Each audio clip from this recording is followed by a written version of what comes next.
next time someone says the black woman is domineering, remind them how gentle her strength.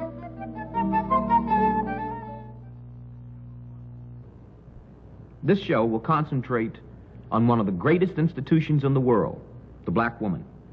In order to get the real feelings and perspective of our sister, we went to her. A group was brought together with as many differences as likenesses, but held together by the common thread of the black experience.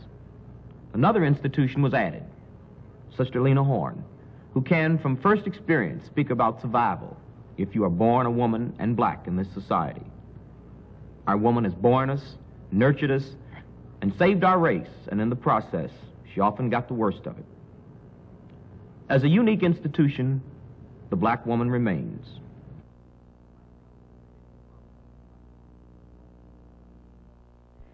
I believe the role of a black woman is to work for a just society, the kind of a society in which children can grow up without fear, in which they can hope. Don't you think so? Really, to boil it all down, black woman is the mother of civilization. That adds it up. She is. She's actually the mother, that's it. She's the mother of the earth. She bears forth the fruit, fertilize the soil. I agree. I agree. I think we have overlooked the fact that black women have been for the white nation. They have sucked us dry. That we have nursed the children, we have fed them, we have done everything, put all our energies, all our work into working for the white family. And now it's time for us to take all our strength, all the strength that Monahan says we have. We're supposed to be the strongest women anyway. It's time for us to take all our strength, all our milk, all of that, and put it into working for the black nation. I'd like to touch on something here. I'm glad you brought this up, and I don't know what reaction this is going to get because a lot of people jump at me when I say it. But unfortunately, all people in this country, black people and white people, are subjugated to the same system of media, are subjugated to the same systems of communication, are subjugated to the same conditioning. And that's something we definitely have to reckon with if we're going to ever get through any of this stuff. Moynihan, that's sort of the name that's associated with that word matriarchy, definitely has to be dealt with. I'd like to deal with him face to face. Right. I think that unfortunately, a lot of us, black men and black women, believe in the myth of that matriarchy. And I think that belief engenders a lot of negative things. Number one, it says that matriarchy is inferior to patriarchy, which is a whole thing right there. You see that patriarchy is a sort of natural or divine order of things, which is not so. Two, that black men have believed and internalized the myth of white womanhood in this country and Anglo-Saxon impositions, so that they place us in relation to where white women are. There's two things a woman, I believe, being a black woman and a very proud black woman, can do for a man, make him or break him. And then you take into consideration how the black man has been berated by the white man. His woman, adequately couldn't have the luxuries of another woman, born the same just like her. This man has to, black men have stood by for a very, very long time and been humiliated by the system. He can't get the job that this fella can get. And you must understand that his wife might have to go on welfare. He has to stay in the humility of that. He has to watch the plumber duck if the welfare worker come in there. Mm-hmm. You understand me? He has always been made to feel he's below the next man. So you must take into consideration. Now black men are learning, that they're part. They're beginning to feel like a man. They're getting their dignity and their pride back. So he needs a woman to keep on pushing him. Vice versa, When you say about, in the system, this system has destroyed, actually, the black man, because everything that we've ever done, there's no part of this country that you can say, if you touch that a black man didn't bring it in here. Everything that they built, they've never been able to share with it. I don't even want to hear that. You know, what society have done just took our black men and destroyed their manhood. That's what they've done, aid and abetted. I'm certainly not in disagreement. I'm in 200% agreement with everything you said. I think we all are. But mightn't it be, you know, like, we understand that what the brothers are going through now, as you say, the cultural nationalism, but mightn't it all be very revolutionary, and you might be the better woman for understanding that they, at this point, they need you to walk a few feet behind and get their manhood together. So if it takes that, then I'm going to do whatever the brothers need now. I mean, I've been doing a lot of research on slavery and talk about wiping out and ripping off a people. They did it to the black man. They did it. And if it takes, at this point, a cultural nationalist say you got to walk 4 paces behind me, baby, slow. If that might be revolutionary, I'll do that. I mean, I'm going to do anything at this point that's Verta Mae, needed. is that revolutionary? How revolutionary is it if one half of us is in condescension and a kind of almost fear, saying, walking 10 paces behind you, saying that in order for me to, quote, regain my manhood, maybe that's I have to deny you your peoplehood. No. Is that revolutionary? I think we really have to explore if somebody that. really needs that, I don't. We just have to do whatever we need to do to help these that says black to me men that get you together. really believe that there has been this thing called a matriarchy that, as Moynihan I put believe it, we've been ripped off as a people. Black people have been ripped off. No, we haven't been ripped off. but you're not dealing with the internal thing that really... I take that back. Black people hasn't been ripped. Black people have been raped of every ounce of human things that's entitled and due another human being. Right. Do you know how we really can't get this together? And really, because to me, this is very alien, and we shouldn't be sitting here talking about defining something which has been defined for us. We should be about redefinition. And I don't particularly care whether I walk alongside, in back of, or in front of. That is going to have to be defined for me by my man. We know too well what our being is all about in the United States of Europe.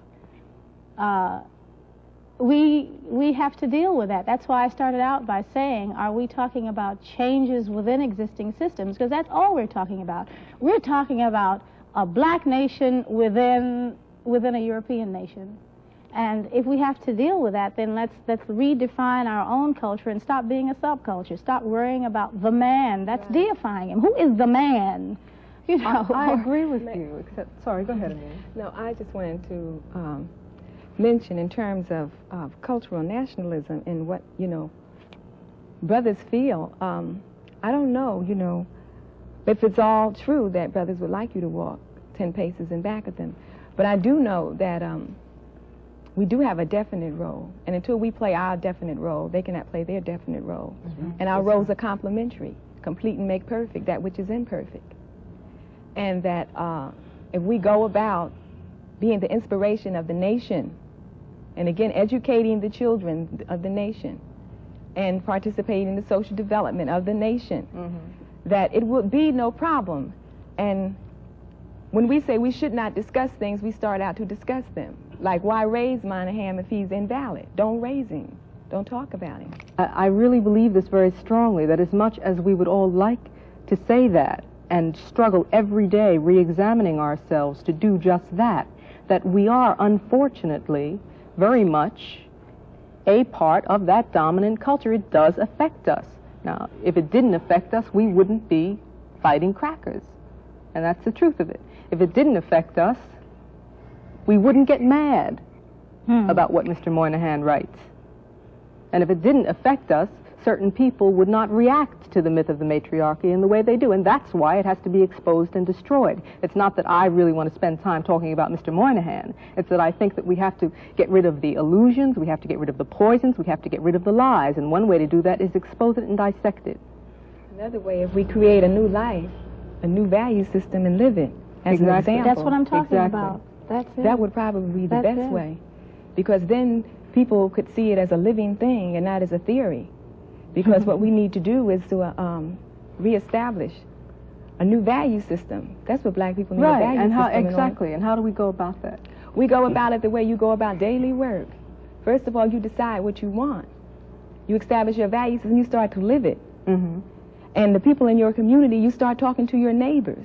You get yourself together first. Exactly. Then you get your community together. We're in agreement. Then you get your neighborhood together. We're in agreement. Right. And then you can move on out. But in the beginning, you got to make sure you got yourself together. Right. Okay. You have to start right here. But I think we ought to be sure we understand what she's saying. Now, this relates to what you said earlier about the black nation, right? Exactly. I'm not sure I understand what you mean by the black nation. I mean, black people's lives, being self-determining, defining yourself, naming yourself, and having political power. We're a nation already without political power and military power.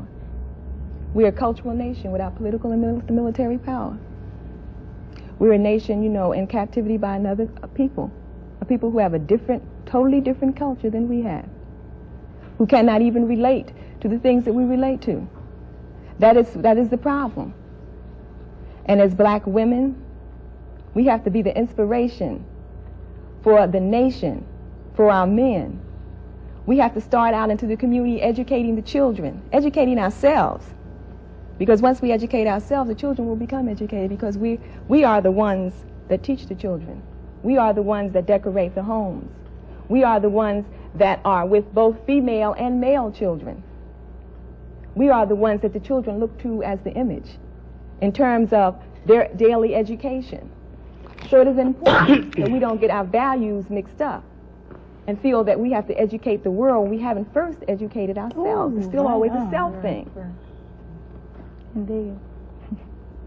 I mean, the world will relate to us once we can relate to ourselves.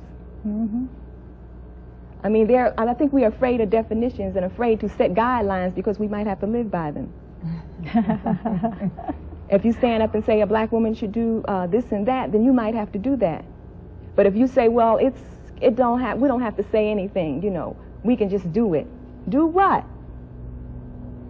So like everybody can do their own thing. But every society needs a value system. Every society has a criteria in which they live by. And we live by everybody else's. Exactly. Right. We should have exactly. Poem for a lady whose voice I like. So he said, you ain't got no talent. If you didn't have a face, you wouldn't be nobody. And she said, God created heaven and earth and all that's black within them. So he said, you ain't really no hot stuff. They tell me plenty sisters take care of better business than you. And she said, on the third day he made chitterlings and all good things to eat and said, that's good. So he said, if the white folks hadn't been under your skirt and been giving you the big play, you'd have had to come uptown like anybody else. And she replied, then he took a big black greasy rib from Adam and said, we will call this woman, and her name will be Sapphire, and she will divide into 4 parts that Simone may sing a song. And he said, you pretty full of yourself, ain't you? So she replied, show me someone not full of herself, and I'll show you a hungry person. That's the poem I did for you. Yes. I think I should probably tell you, you know, maybe other people don't, that I had that said to me in 1942. I worked at the Howard Theater in Washington, and a black band leader told me, there's millions better looking, sing better, and it hadn't been for you being picked by white folks, you know, you couldn't make it. And it stuck with me a long, long time in my life, and I'm still trying to learn how to sing, but I say inside every black woman, there's an Aretha screaming to come out. You better believe it. And that's me.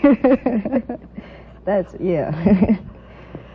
You know, I don't think it, you are the most imitated singer, black or white, as they say, in the world.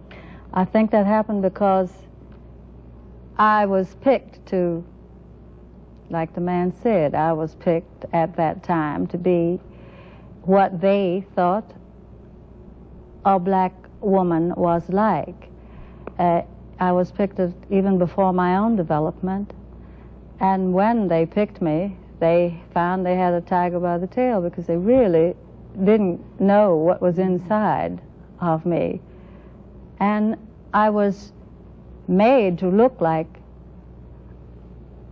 someone not me. I was made to look like I had to learn to sing, and I was not allowed to imitate rhythm and blues records because they weren't played very much, and I was raised by middle-class people who didn't believe in singing the blues.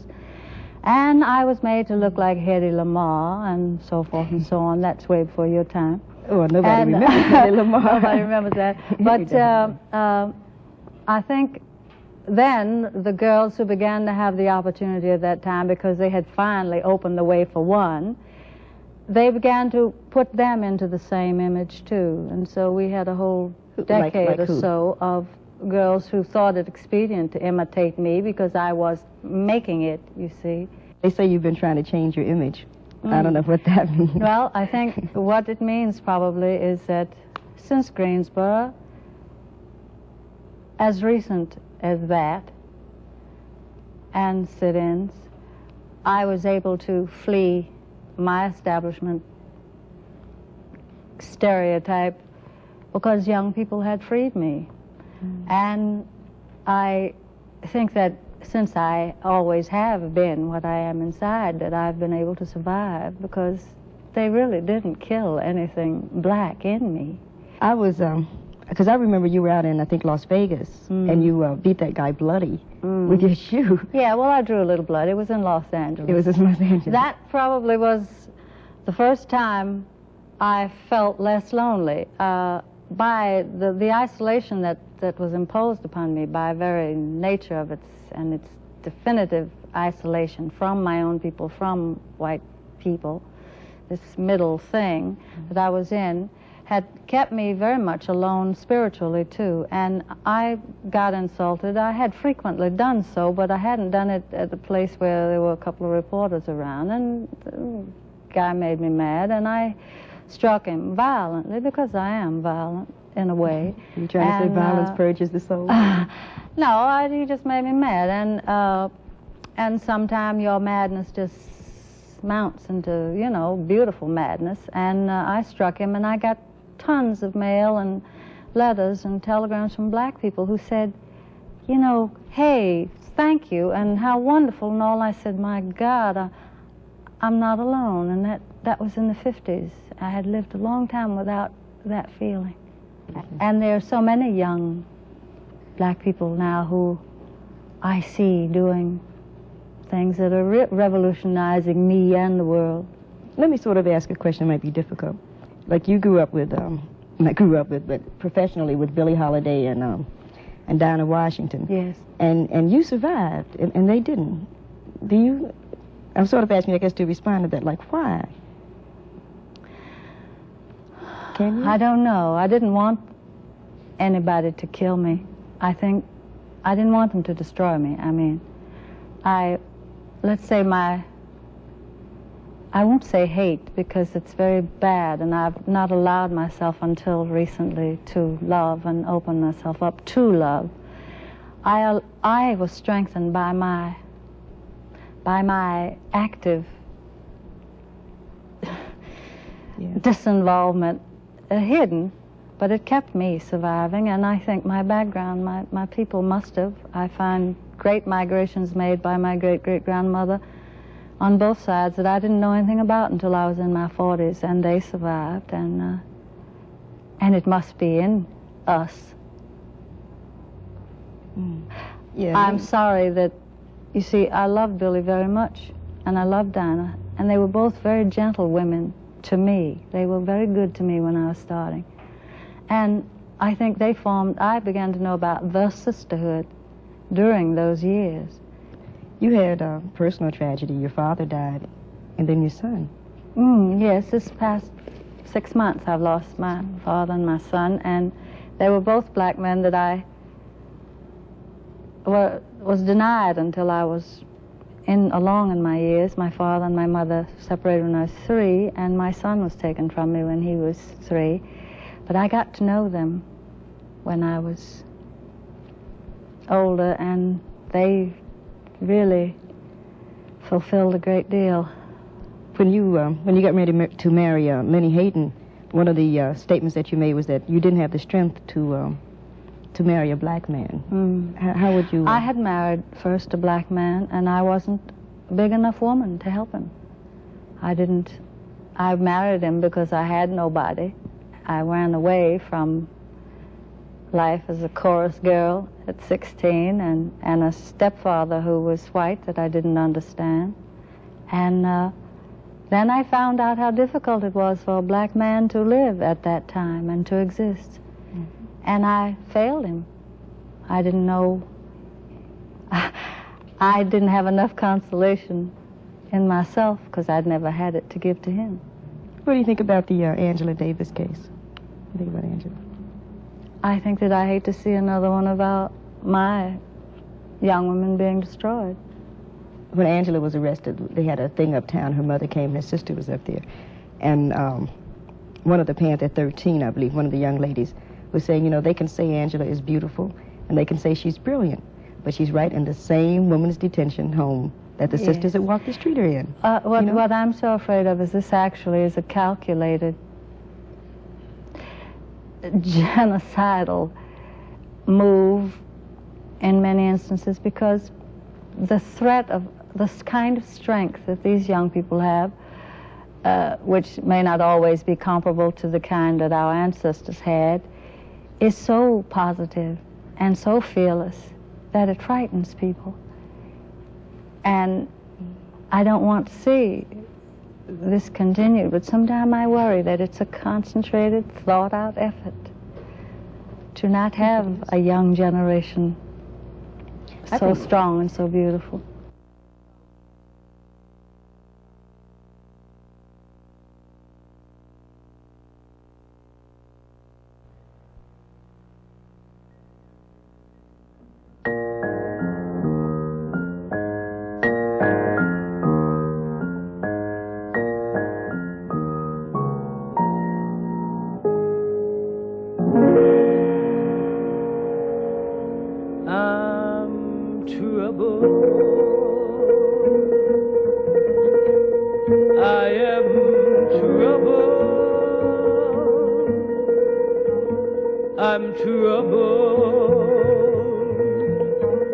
Troubled in mind. If someone don't help me, I surely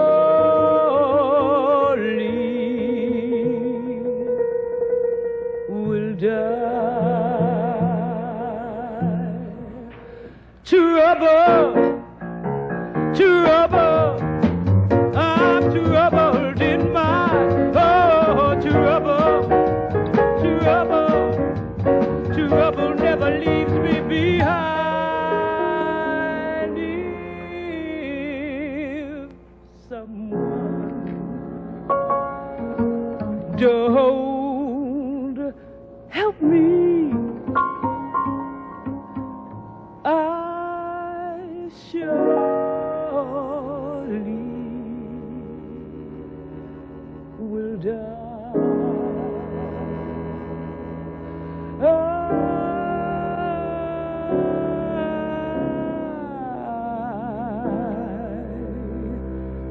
will die.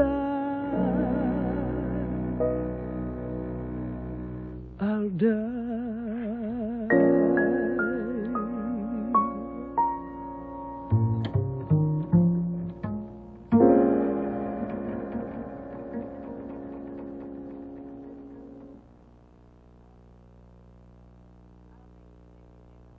I don't think, maybe all the sisters don't know what K building is. Well, K building is the building up in Harlem Hospital that was taken over by community people, I for one.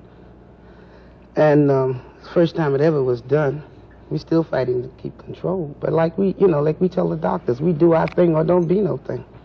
We blow it up. I mean that. I don't care if the CIA listed, blow it up, because it has to be a change, and people have to stand up, especially black people, for their principles.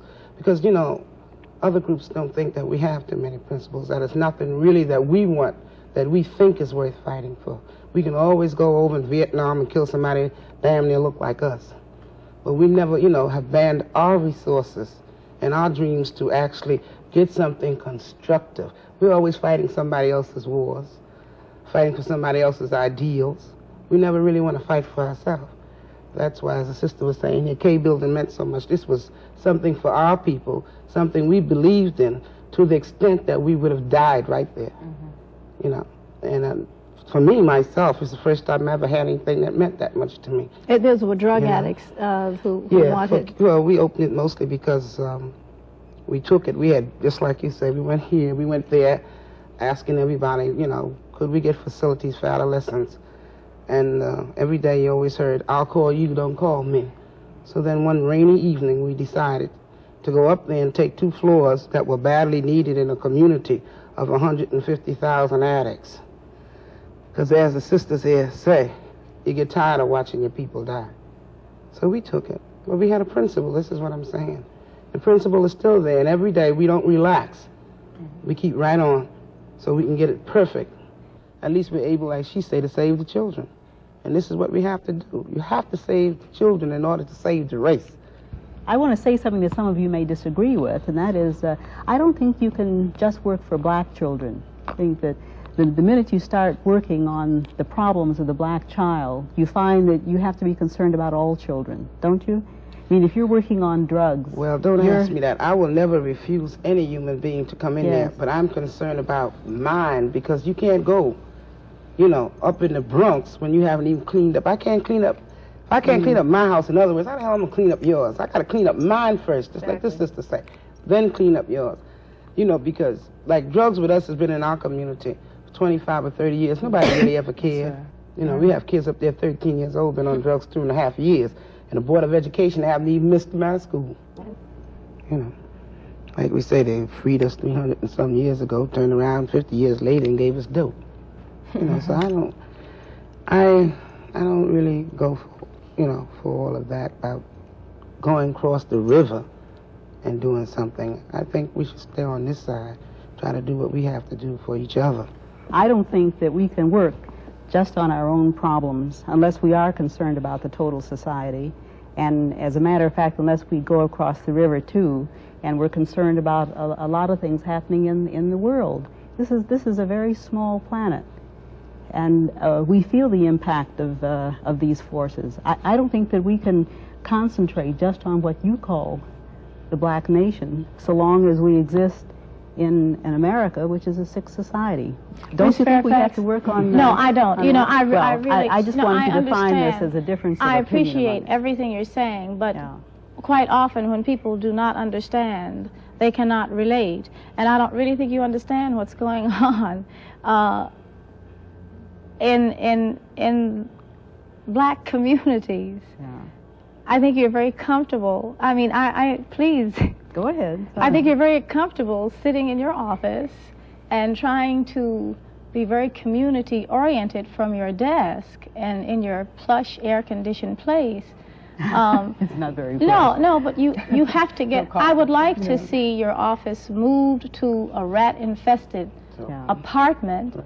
If I live in one of them roach-infested right, we've all known what it is. No, but I live there right now. I mean, I live there right now. But my point is, you have to understand how the system operates in order to take it over and to make it more responsive to you. Now, there are ways of, and I think there are ways of turning programs around. I think all of you are involved in Fairfax. Take a walk. Really? Pardon? Take a ride. I mean, really through Harlem, even if you live there. Go at 114th Street and 8th Avenue, then curve all up through there. You'll see how the system works. Indeed. You will see how the system works. And when we see, professional people of our own race starts to work with that system, then we know, where it's coming from. And a lot of us black people have to begin to learn that we are black, and that man will always look at us just as that. Regardless of how much he might eat with us and pat us on our back, he still look at us for just what we are.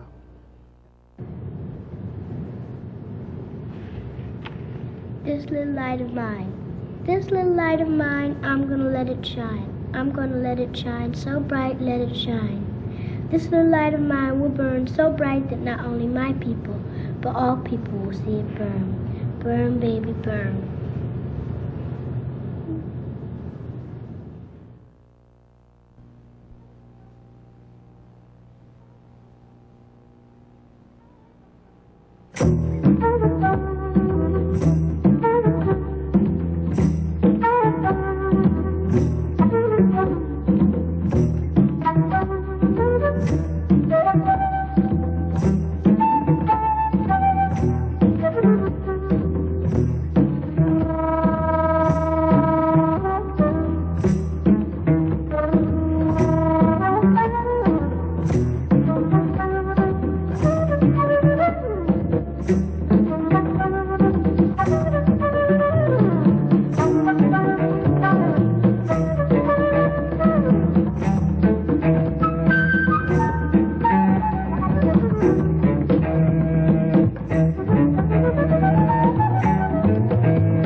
The Shrine of the Black Madonna here in Detroit is an interesting church for many reasons.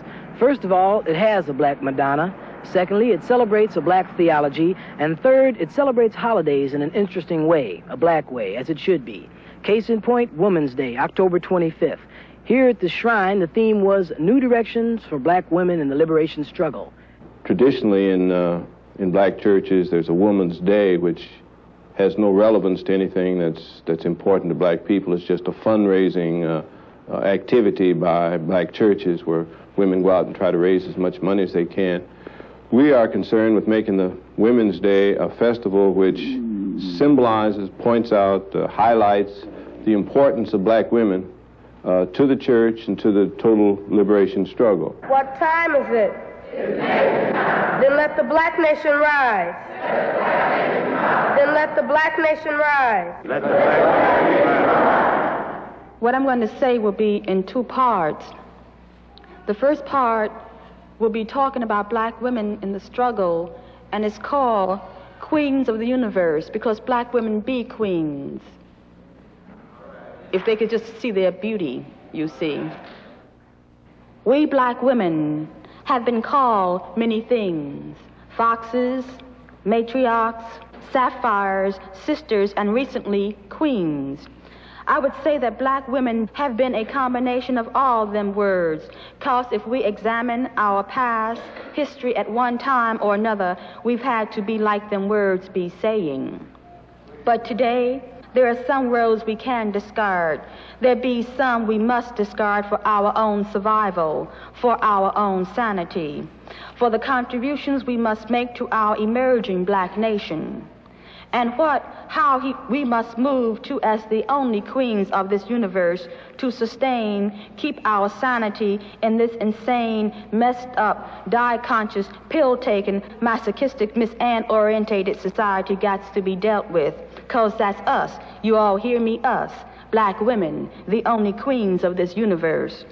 Even though we be stepping unqueenly sometimes, like it ain't easy being a queen in this unrighteous world full of Miss Anns and Mr. Anns, but we steady trying.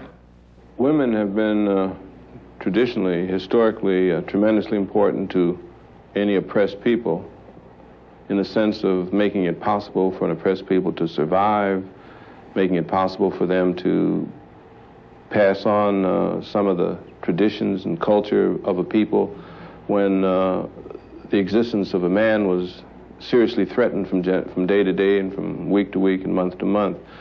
And so really for that reason we call the church the Shrine of the Black Madonna to symbolize not only the religious significance of Mary as the mother of Jesus, but the significance of all black women and the generations of struggle and sacrifice that black women have made in making it possible for black people to survive and come to this day. It's also important that we realize that in this day the role of black women has changed because we're much more clear about what the liberation struggle is all about, and black women have the task now of creating young black people, black children and black adults who can participate in a liberation struggle that seeks for independence and for freedom and for community control and the things which are important to people who are seriously engaged in liberation.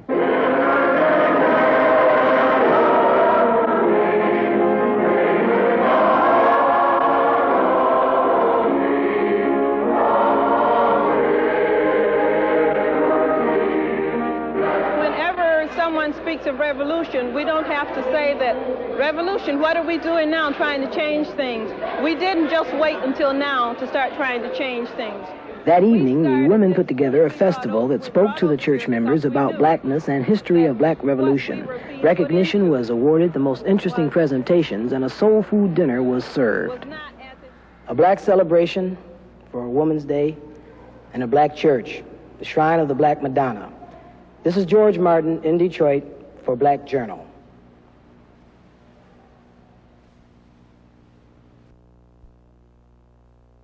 Ladybird.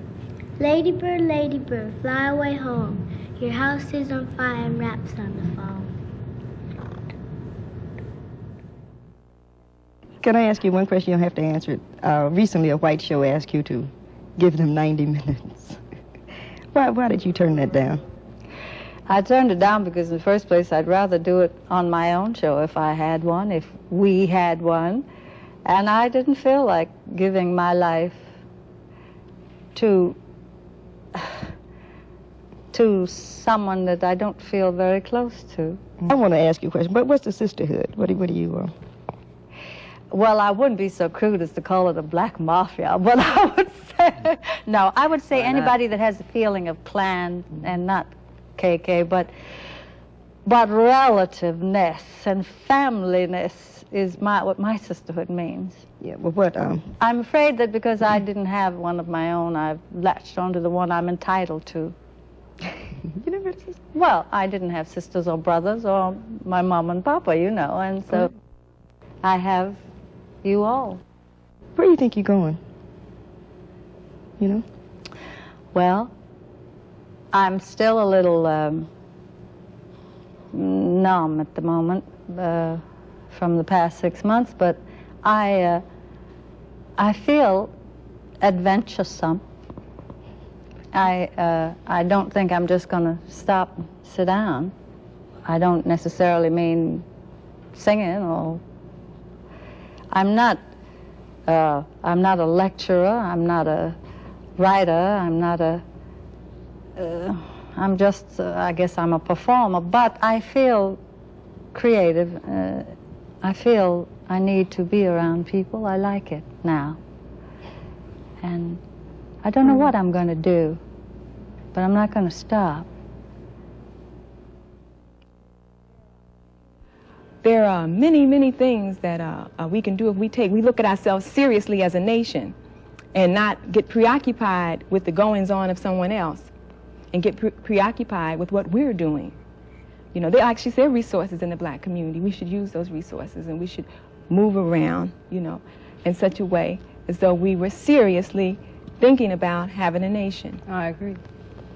And seriously, and not just say it because it sounds good, or say it because it is hip, because nationalism is not faddism.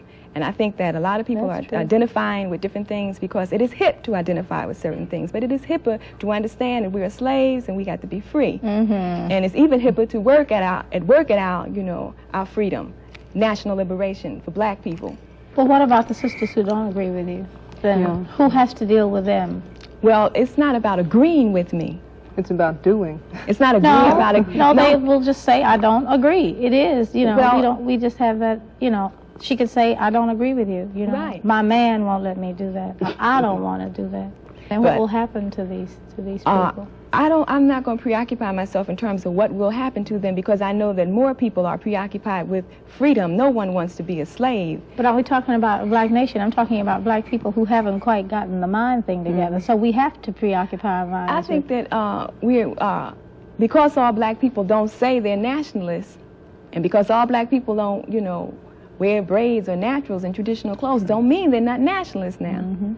Now, they're nationalists, but they just don't use the word, because no one wants to be a slave. And there's no black person on this planet who will disagree with freedom. So, like, I don't know whether, you know, we can consider that or not.